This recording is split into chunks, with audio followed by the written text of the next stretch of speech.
네. 날씨는 우중충하고 비도 좀 내리고 그래도 폭우 온다고 난리 치는 거에 비하면 그래도 좀 괜찮죠? 참 천만다행인 것 같습니다. 여러분의 삶에 온전히 주의 빛이 비춰진 주님과 함께 낮은 곳으로 함께 내려갈 줄 아는 여러분 되시길 바라겠습니다. 한 나라에 소문이 퍼졌어요. 왕의 아들이 결혼한다는 소식이었어요. 모든 백성들이 만나면 그 이야기, 야 얼마나 멋있을까, 얼마나 화려할까, 거기 초대된 사람은 얼마나 좋을까, 야 부럽다. 우리 같은 사람은 언감생심 무슨, 여러분 얼마나 부러울까요, 얼마나 좋을까요 하고 있는 상황에서 결혼식 날이 되었어요. 그런데 결혼식 날이 되었는데 거리가 좀 잠잠해요. 많은 사람들이 만차가 오가고 막 해야 될 것 같은데 없어요. 그러더니 궁정에서 사람들이 나오더니 만나는 사람마다 결혼식에 참석하고 초대장을 주고 가는 거예요. 이거 뭐야? 초대장을 받은 사람들이 이걸 믿어 말어 이거 혹시 모르지 가보자 그러고 초대장을 들고 갔는데 궁정 앞에서 그 초대장을 들고 오는 사람들은 다 들여보내주는 거예요. 5-1씩 주면서 입고 들어가라고 주는 거예요. 들어갔습니다. 들어가서 보는데 멀리서만 보던 그 궁전의 그 화려함, 그 의리의리함, 대리석 기둥이 확 서있는 그 멋있는 모습, 우와 얼마나 휘둥그레졌을까요? 눈으로 막 놀래가지고 쳐다보면서 들어갑니다. 한참을 들어가는데 어디에서 고소한 냄새가 풍겨오는 거예요. 야 이거 뭔 냄새야 이거. 야 기가 막힌 냄새인데 야 정말 이런 곳이 있었어? 정신을 차릴 수가 없는 거죠. 그리고 한참을 뚫레뚫레 쳐다보고 있는데 왕이 나타납니다. 그리고 하는 말이 결혼식을 시작하겠습니다 외치고 맛있게들 드십시오. 모두 다 즐겁게 지내십시오. 오늘 하루는 마음껏 드시고 행복하게 하루를 보내시기 바랍니다. 이야기하는 그 말과 함께 악사들의 음악 소리가 울려 퍼지는 거죠. 사람들은 얼마나 좋았을까요? 여러분 궁전에 들어온 것만으로도 너무 좋은데 온갖 사례 진리가 가득하고요. 무엇이든 먹고 마실 수 있다는 행복하죠. 한참을 먹고 마시며 어떻게 눈을 둬야 될지 뚫레거리면서 쳐다보면서 기뻐하면서 서로 부어라 마셔라 하고 있는데 왕이 어떤 사람에게 가서 갑자기 물어봅니다. 그러더니 병사를 불러. 소리에 사람들이 다 조용해졌겠죠. 그리고 갑자기 그 사람을 결박해서 끌고 나가는, 뭐야 이거 무슨 일이야? 혹시 우리도 저기 잡혀가는 거 아니야? 왜 그러지? 무슨 일이지? 오는데 이유가 있었어요. 다른 사람들은 다 준 옷을 입고 있었는데 그 사람만 뭐하고 있는 거예요? 안 입고 있는 거예요. 저 사람 왜 저랬지? 여러분 오늘 본문의 이야기입니다. 다른 이야기 아니에요. 오늘 본문의 이야기예요. 예수님의 비유 속에 있는 이야기예요. 여러분 놀랍게도 오늘 본문의 시작을 예수님이 뭐라고 시작하고 있는지 아세요? 천국은 마치. 천국은 마치. 여러분 마태는요 천국에 대한 이야기를 할 때마다 항상 시작하는 말이 뭐였어요? 천국은 마치. 그런데 오늘 천국은 어떤 곳이라는 이야기예요? 혼인잔치라고 이야기해요. 그것도 임금이 준비한 혼인잔치. 여러분 임금이 준비한 혼인잔치 얼마나 대단하겠습니까? 앞에서 말한 그 이야기 그냥 듣고만 있어도 그림이 그려지지 않나요? 상상이 되지 않나요? 야 나도 그런 데 한번 가보고 싶다 이런 생각 안 드시나요? 요즘 연예인들 호텔에서 몇 천만 원, 몇 천이 뭐야, 몇 억씩 들어가면서 결혼식 하는데 있다는데 거기만 한번 들어가 봐도 우와 할 것 같은데 왕궁에서 하는 혼인잔치라면 얼마나 더 대단할까요? 상다리 부러지게 준비하지 않았을까요? 오늘 보면 4절에서 그렇게 이야기하고 있더라고요. 이렇게 이야기합니다. 읽어볼까요? 다시 다른 종들을 보내며 이르되 정한 사람 너에게 이르기를 내가 온찬을 준비하되 나의 소와 살찐 짐승을 잡고 모든 것을 갖추었으니 혼인잔치에 오소서 하라. 최선을 다한 준비예요. 소와 살찐 짐승을 잡고 모든 것을 갖추었다. 완벽하게 준비했다. 그러니 뭐만 해라? 오기만 해라. 여러분, 여러분에게 누가 이렇게 준비해서 잔치에 참여하라고 사람을 보내면 어떻게 하실래요? 뛰어가겠죠. 네. 저렇게 대답하겠죠. 하트! 네. 바로 올라갈 겁니다. 그리고 가는 거죠. 뭐 고민할 건 뭐가 있어요. 오라는데. 그런데 당연히 올 줄 알았는데 반전이에요. 아무도 안 왔어요. 여러분, 이게 말이 돼요? 아무도 안 왔어요. 임금의 입장에서 황당하죠. 아들 결혼잔치인데 손님이 하나도 없습니다. 그래서 안 되겠다 싶으니까 어떻게 해요? 다시 사람을 보냅니다. 그리고 초대하는 겁니다. 초대해서 뭐라 그래요? 내가 오찬 준비했어요. 소와 살찐 짐승 잡고 모든 것 갖췄어요. 오기만 하세요. 여러분, 사실은요, 이런 건 말이 안 되는 일이에요. 말이 안 된다고요. 왠지 아세요? 여러분, 오늘 본문에서 나오지 않았지만 임금이요, 몇 번 지금 초대장 초대한지 아세요? 오늘 본문에서만 보면 2번 이야기하는 것 같죠? 아니요, 3번입니다. 원래 결혼식을 하기 전에요, 먼저 초대를 보냅니다. 초대장을 보내서 오시겠습니까? 하고 물어봐요. 그 다음에요, 오겠다는 사람들의 명단을 작성하고요, 그리고 그날 잔치를 벌일 때 오겠다는 사람들에게 사람을 보낸 겁니다. 오늘 본문에는 그 이야기만 하고 있습니다. 오겠다는 사람들에게 사람 보낸 이야기만 나오는 거예요. 2번 보냈어요. 원래요, 한 번만 보내면 오게 돼 있습니다. 이게 결혼잔치, 모든 잔치의 기본이에요. 왜요? 오겠다고 했으니까 보내면 오는 거예요. 정석이에요. 그런데 문제는요, 안 왔다라는 거예요. 여러분, 이보다 더 큰 결례가 어디 있습니까? 혹시 본인에게 사정이 생겨서 그날 못 오게 생겼으면 미리 사람을 보내서 죄송합니다. 여차저차해서 그날 갈 수 없게 되었습니다. 양해를 구합니다. 보내야 되는 거예요. 그런데 그런 것도 없었어요. 그리고 안 온 거예요. 여러분, 이건요, 초대한 사람을 무시해도요, 오늘 본문은요, 단순하게 오지 않았다라고 끝나지 않지 않습니까? 뭐라고 이야기합니까? 5절로 6절 이렇게 이야기하고 있습니다. 5절로 6절 한번 볼까요?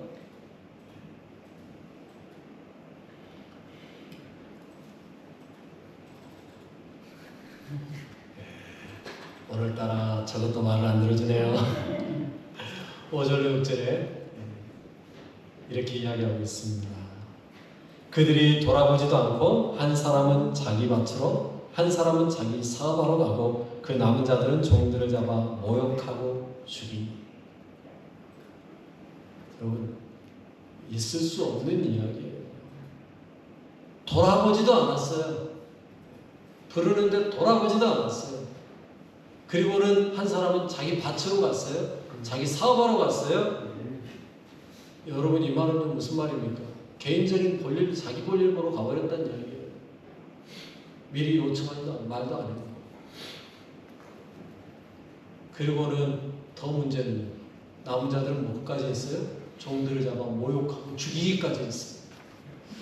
어떻게 사람을 초대하러 보냈는데 그 종을 죽일 수가 있습니까? 도저히 있을 수 없는 이야기예요. 우리 말에 그런 말 하죠. 동정은 주지 못할 망정 뭐는 하지 마라? 쪽박은 깨지 마라.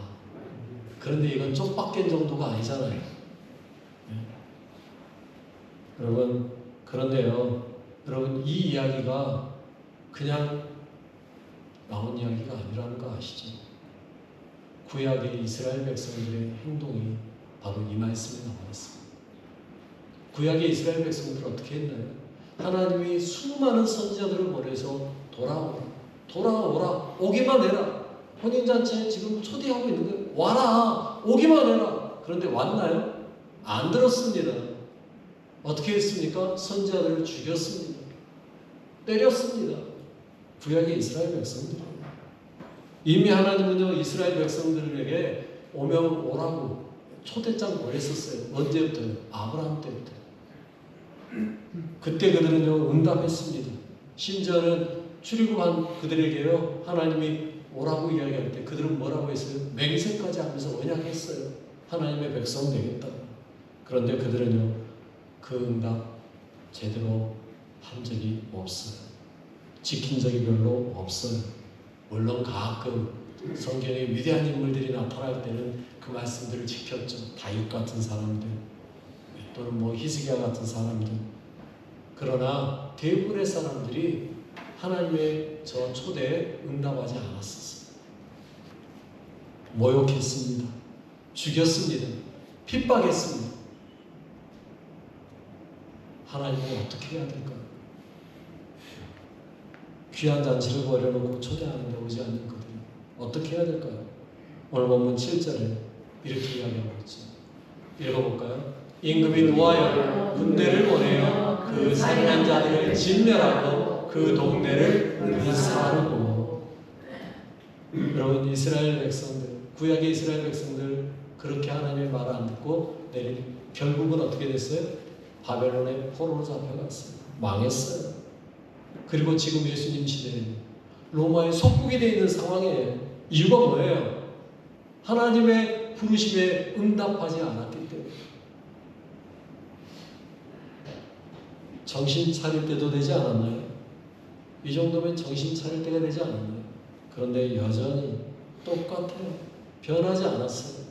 심지어 이제는 뭐까지 하려고 지금 계획하고 있어요? 하나님의 아들이신 예수 그리스도를 죽이려고까지 지금 계획하고 있어요. 악해도 너무 악한 거죠. 안타까운 거예요. 하나님은요 그 모든 걸 알고 계셔요. 그래서 또 보내고 또 보냈던 거예요. 그런데 아니라는 거 오지 않았어요. 예수님 뭐라고 말씀하세요? 그래도 혼인잔치에 참여한 사람이 있어야 된다는 거죠. 그래서 8절로 9절에 이렇게 이야기하고 있습니다. 읽어볼게요. 예, 종들에게 이르되 혼인잔치는 준비되었으나 정한 사람들은 합당하지 아니하니 내거리 길에 가서 사람을 만나는 대로 혼인잔치에 참여하여 오라. 청한 사람들이 합당하지 않다는 겁니다. 여러분 청한 사람들 이미 정해졌던 이스라엘 백성들이 이제는 합당하지 않다라는 겁니다. 그러니 어떻게 하라는 거예요? 가서 있는 대로 사람들 불러와. 혼인잔치는 해야 되는 거 아니겠습니까? 여러분 그래서 잔치는 버려놓는데 사람이 없으니까 안 되겠다는 거죠. 여러분 잔치는 어때야 맛이에요? 그래도 북적북적해야 맛이에요. 잔치에 사람 없으면요 그것같이 썰렁한 게 없어요. 북적북적해야 돼요. 그래서 주인이 말합니다. 내 거리 길로 가서 만나는 대로 데려와. 만나는 대로 데려와.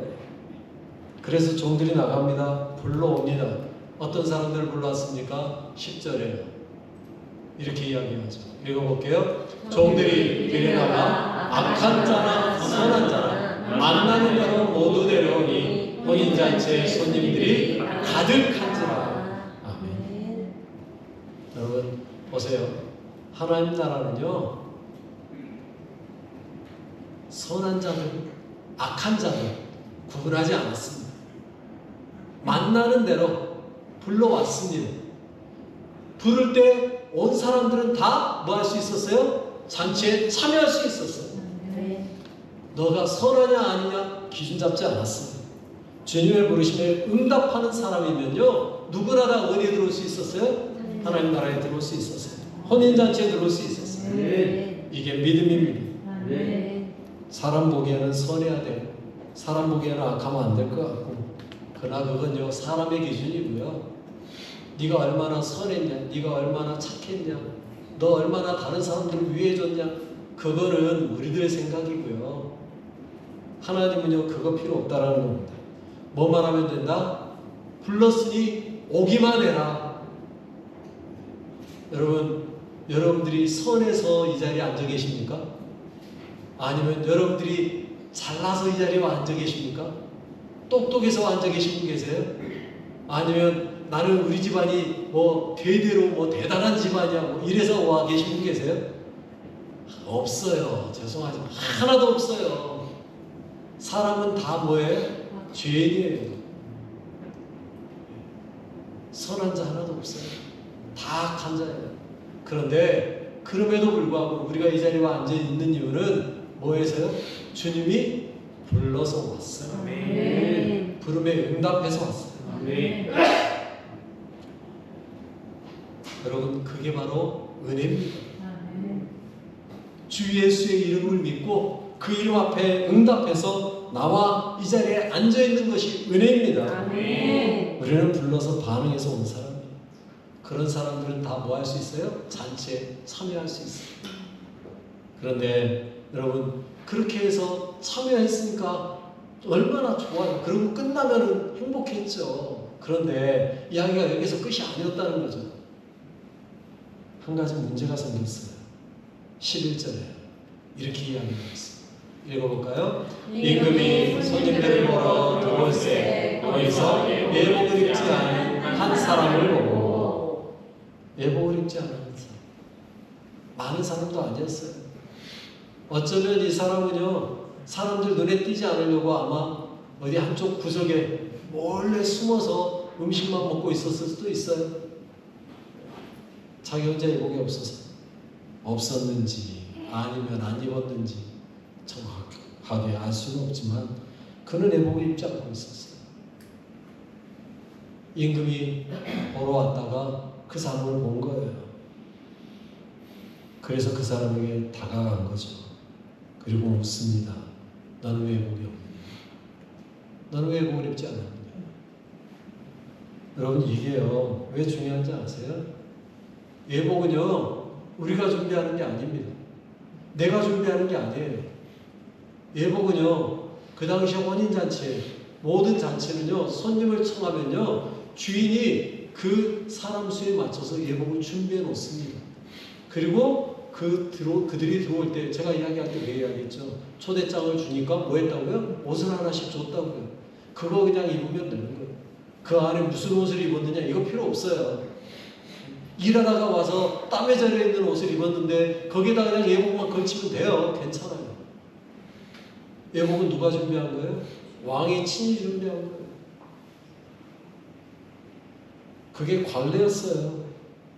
그런데 그렇게 이미 왕이 예비해놓고 준 예복인데 그걸 안 입었어요 지금.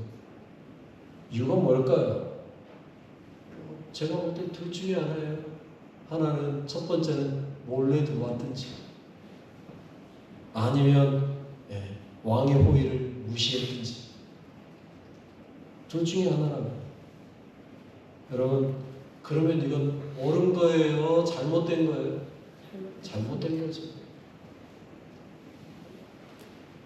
비록 아무나 불러다가 오라 했지만 그래도 왕의 호의를 무시하는 행동을 하면 안 되지 않습니까? 지금 이 사람은 왕의 호의를 무시한 거예요. 그래서 왕이 묻습니다. 12절에 이렇게 묻죠. 같이 읽어볼게요. 이르되 친구여 어찌하여 예복을 입지 않고 여기 들어왔느냐 하니 그가 아무 말도 못하거늘. 여러분 잘 보세요. 임금은요 그 사람에게 최대한의 호의를 보이고 있습니다. 뭐라고 부르고 있어요? 친구요. 친구요.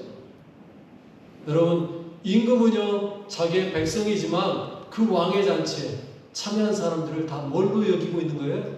친구로 여기고 있어요. 그래서 그에게 묻는 거예요. 친구야 어찌하여 예복을 입지 않고 여기 있느냐? 내가 다 준비해서 줬는데 그거 왜 안 입었니? 여러분 그 말에 그가 할 말이 있어요 없어요? 없죠. 무슨 말을 더 하겠어요. 이미 준비해서 입으라고 준 건데 그거 어떻게 했냐고요. 손에 들고 있지도 않았을 것이고요. 그거 어떻게 했냐고요. 도대체 임금의 호의를 거절한 이유가 뭐냐고요.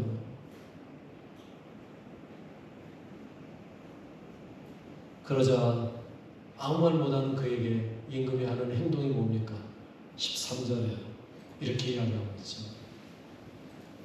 13절 임금이 사원들에게 말하되 그 손발을 묶어 바깥 어두운 데에 내던지라.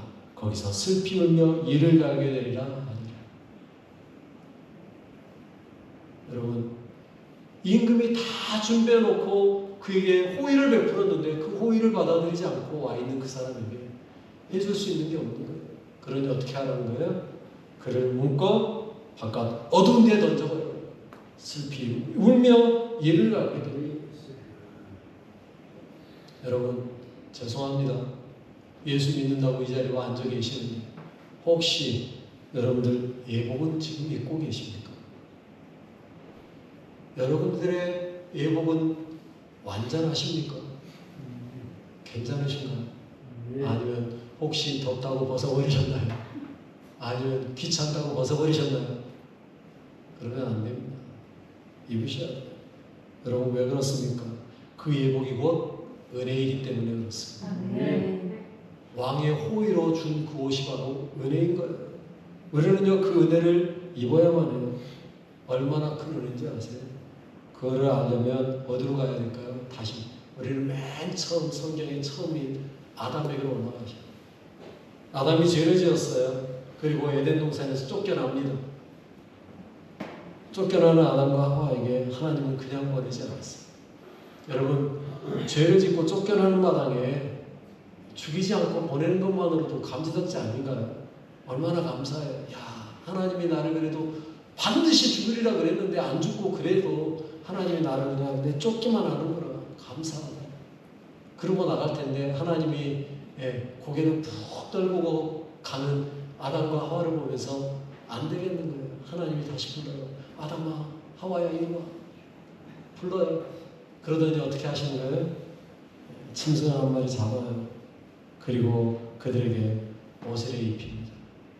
창세기 3장 21절 이렇게 이야기하죠. 읽어볼까요? 여호와 하나님이 아담과 그의 아내를 위하여 가죽옷을 지어 입히시니라. 아멘. 뭐가 예쁘다고 가죽까지 지어 입히셔야 될까? 여러분, 하나님이 먹지 말라는 그 선악과 따먹고 하나님의 말도 안 듣는 그 못된 인간, 뭐가 예쁘다고 옷을 입히냐고요. 네? 여러분, 말 잘 듣는 애에게 예쁜 옷 사주고 싶으세요? 아니면 말도 지지리도 안 듣는 놈에게 옷 하나 사 입히고 싶으세요? 기아에 말 잘 듣는 놈에게 옷 사 입히고 싶으시죠? 근데 부모가 되니까 그건 아니긴 하더라고요. 부모가 되니까 말 잘 듣든 안 듣든 옷 사 입히는 건 똑같더라고요. 그런데 기왕이면 말 좀 잘 듣는 놈이었으면 더 좋겠다 생각을 하면서 입히죠. 이놈아, 네가 내 놈이 말 좀 잘 들었으면 쓰였다 하면서 옷 입히면 좋죠. 근데 하나님도 그런 것 같아요. 그들을 향한 그 사랑. 그래서 가죽옷을 지어 입혀주시는 거예요. 여러분, 하나님은요, 피 흘리지 말라 그러시는 분이십니다. 하나님이 제일 먼저 피 흘리시면서 짐승을 잡아 가죽옷을 해서 입히신 거예요. 우리 죄인을 위해서 그 피 흘리신 예수님을 보여주는 거죠. 여러분, 결국 저 가죽옷은 누구였다는 이야기예요? 예수 그리스도였어요. 여러분, 이걸 누가 제일 잘 알았는지 아세요? 사도 바울이요. 사도 바울이요, 그 가죽옷이 예수 그리스도라는 걸 바로 알았어요. 그래서요, 갈라디아서 3장 27절에 이렇게 이야기해요. 읽어볼까요? 누구든지 그리스도와 마귀하여 세례를 받은 자는 그리스도로 옷 입었느니라. 여러분, 그리스도로 옷 입었음을 믿으시기 바랍니다. 주님이 우리에게 보여주신 그 내어주신 그 옷은요, 단순한 옷이 아니었습니다. 예수 그리스도였습니다. 우리는 그 옷으로 온전히 갈아입으셔야 돼요.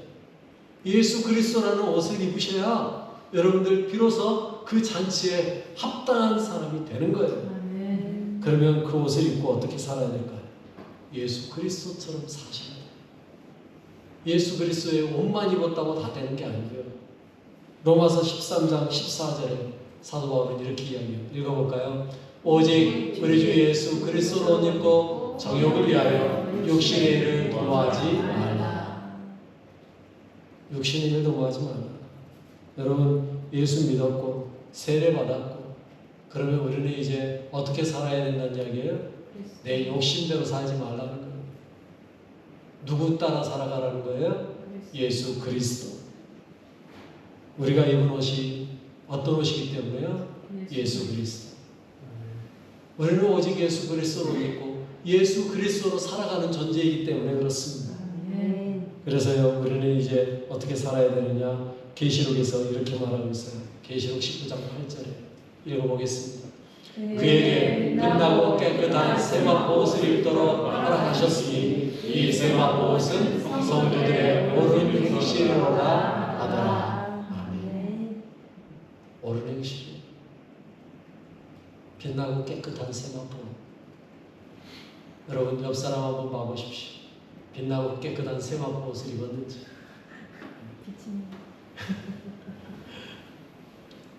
여러분, 우리는요, 이 옷 입으셔야 돼요.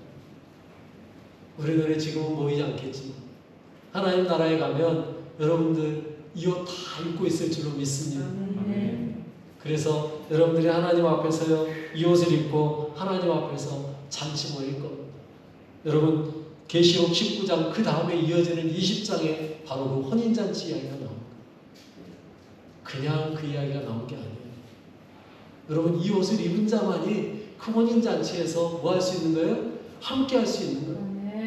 여러분의 삶이 온전히 주 예수 그리스도로 입고 찬란하고 빛난 깨끗한 세마포 옷으로 덧입으시길 바라겠습니다. 그 옷을 입고 여러분 임금이 준비한 그 예복 입고 그 하나님 나라 왕국에서 잔치 보내는 거죠. 그 놀라우신 은혜, 그 예배의 자리, 여러분 그 자리가 혼인잔치. 그러면 여러분 그때만 혼인잔치일까요? 아니요. 지금 여러분 이 자리가 하나님이 예배하신 혼인잔치 자리임을 믿으시기 바랍니다. 이 예배 자리가 혼인잔치예요. 예복 입고 오셨죠? 예수 그리스도로 옷 입으셨죠? 지금 입은 옷 위에 덧입고 계신 줄로 믿습니다. 그 옷 입고 주님 앞에 나오신 거예요. 예수 그리스도라는 옷. 우리는요, 그 옷 입고 살면서 늘 옳은 행실로 하나님 보시기에 아름답고 바르게 살아가는 겁니다. 사람들이 말하는 착하고 선한 것, 그게 중요한 게 아니에요. 우리의 기준은요, 항상 누가 기준이에요? 예수 그리스도. 누가 우리의 삶을 이끌어가는 거예요? 예수 그리스도. 우리는 성령님이 이끄시는 대로 예수님을 기준으로 예수님 따라서 살아가는 삶, 기쁜 마음으로 그리스도로 옷 입고 왕의 잔치에 참여하는 삶이 오늘도 내일도 영원히 주님과 함께 그 잔치의 기쁨을 누리며 매일매일 살아가시는 귀한 주의 자녀들, 백성들 되시는 여러분 되시길 바라겠습니다. 기도드립니다. 우리 같이 기도할 텐데요. 하나님, 나를 혼인잔치에 불러주셔서 감사합니다. 기도하십시오. 예수 그리스도라는 예복을 주셨으니 곧 예수 그리스도로 옷 입고 예수와 함께 살며 예수 그리스도와 함께 영원한 삶 살아가는 우리 되게 하여 주옵소서. 기도하시기 바랍니다. 내가 아니라 예수로 사는 인생 되게 하옵소서. 우리 같이 기도하겠습니다. 하나님 아버지 감사합니다. 저희를 사랑하시고 함께 하시고 감사합니다. 주님, 예수로 입고 예수로만 살아가는 인생 되게 하여 주옵소서. 아버지여, 나는 죽고 이 안에 예수가 살아 예수로 덧입고 예수로만 사는 인생, 예수의 심장 가지고 살아가는 거룩한 주의 백성 되도록 이끄시고 인도하시고 역사하여 주시옵소서. 내 삶의 모든 것들이 예수입니다. 내 삶의 매일의 삶이 예수입니다. 예수 없이 사는 인생 되지 않게 하시고 예수와 함께 예수로 죽고 예수로 나는 죽고 예수로 다시 살아가는 거룩한 주의 백성 되도록 주님 오늘도 주님이 예배하신 그 혼인잔치의 삶을 사는 기쁨과 즐거움으로 매일매일의 잔치의 삶을 살아가는 우리가 되도록 이끄시고 인도하시고 함께하여 주시옵소서. 주님 감사합니다. 주님 받아 주옵소서. 인도하시옵소서. 하나님 아버지 감사합니다. 감히 나 같은 죄인을 주님 나라 백성 삼아주시고 혼인잔치에 참여할 수 있는 은혜 주심에 감사합니다. 내게 주신 그 은혜 예수 그리스도라는 귀한 예복을 매일 입고 그 예복에 합당한 삶을 살아가게 하옵소서. 빛나고 아름다운 예복을 더럽히지 않도록 늘 주님 뜻에 합당한 삶 살게 하옵소서. 오늘도 주님의 은혜와 사랑 가운데 살아가는 귀한 주의 백성 되기 원합니다. 나를 사랑하사 죽으시고 부활하신 우리 주 예수와 이름으로 기도드립니다. 찬송